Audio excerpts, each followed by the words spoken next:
Um, since I started running when I was 5 years old, I've had dreams of running professionally, setting records, winning an Olympic gold medal, and being one of the best in the world. I've always blindly believed that I was good enough to achieve those things. As I've gotten older, I've put in more time, I've put in more miles, I've become more dedicated, and I've learned to genuinely love this sport. It's what brings me the most joy, and it's where I feel the most me. I've always done it the right way. I've put my head down and I've just worked at being better year after year. I've stayed patient and I've trusted that the work and consistency would show. I still have all of the same dreams I had when I was 5, and I've been incredibly fortunate to have been able to achieve some of them. I still have others that I'm working towards. But the thing that truly drives me is the love and joy I get from what I do and the curiosity to find out what my potential is. On January 14th, 2021, I received an email from the Athletics Integrity Unit, the AIU, informing me a drug testing sample that I provided on December 15th, 2020, has returned as an adverse analytical finding for a steroid called Nandrolone, and that I was therefore subject to an immediate provisional suspension. When I got that email, I had to read it over about 10 times and Google what it was that I had just tested positive for. I've never even heard of Nandrolone before. I've since learned that it has been long understood by WADA, the World Anti-Doping Agency, that eating pork can lead to a false positive for Nandrolone, since certain types of pigs produce it naturally in high amounts. Pig organ meat, or pig offal, has the highest levels of Nandrolone. In the following 5 days after being notified, I put together a food log of everything that I consumed the week of that December 15th test. We concluded that the most likely explanation was a burrito purchased and consumed approximately 10 hours before that drug test from an authentic Mexican food truck that happens to serve pig offal near my house in Beaverton, Oregon. I notified the AIU that I believe that this was the source.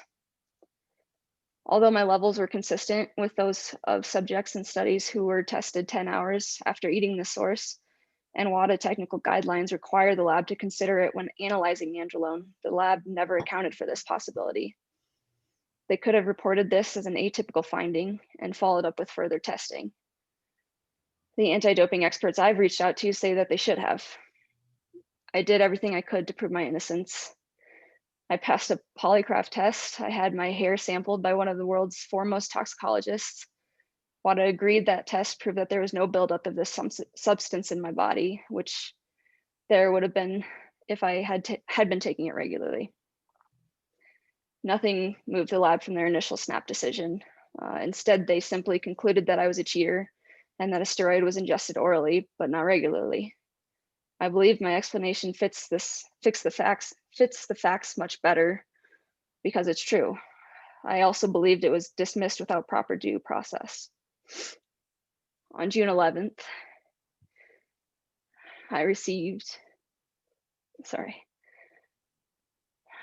news that the Court of Arbitration did not accept my explanation of what had occurred and has subsequently banned me from the sport for 4 years.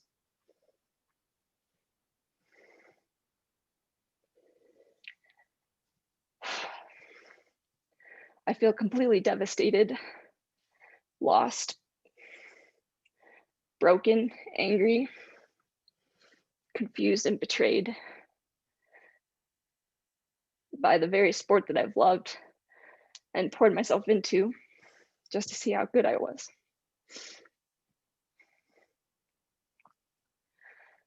I want to be very clear. I've never taken any performance enhancing substances, and that includes that of which I'm being accused. I believe in the sport, and I believe in pushing your body to the limit just to see where that limit is. I'm not interested in cheating. I don't do this for the accolades, money, or for people to know my name.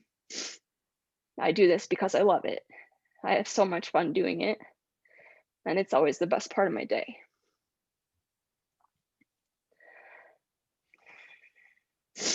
This sport means everything to me. I believe doping and cheating is weak.